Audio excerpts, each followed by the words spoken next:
आपण सगळ्यांनी बघितलं, यावेळी खूप मोठ्या मोठ्या रांगा लागल्या होत्या.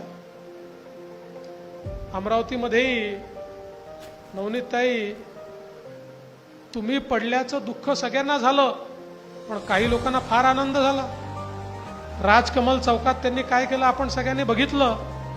अरे वेड्यांनो, आता जागे झाला नाहीत ना, फिरता येणार नाही तुम्हाला बाहेर, सांगून राहिलो. कार्यकर्त्यांनी लक्षात ठेवलं पाहिजे.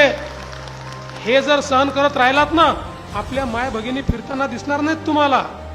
ज्या प्रकारचं दृश्य आपण अमरावतीमध्ये बघितलेलं आहे ना, हे जर दृश्य अशा प्रकारे आपण सहन करत राहिलो आणि आपण फक्त या ठिकाणी जाती जातीमध्ये विभाजित होत राहिलो, हाच खरा डाव आहे की या ठिकाणी हिंदू समाजाला नामोहरम करायचं, त्याला विभाजित करायचं आणि त्यानंतर हतोत्साहित करायचं.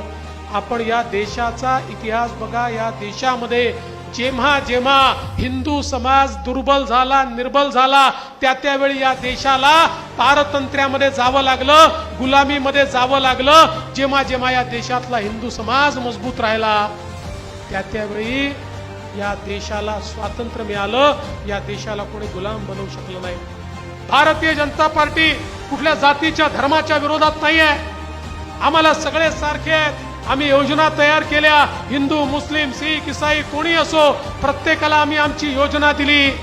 पण हे होत असताना जर कोणी जाणीवपूर्वक या देशामध्ये विभाजनाचं बीजारोपण करणार असेल आणि आम्ही जर जागे होणार नाही, तर मला असं वाटतं की आम्हाला भविष्य असणार नाही.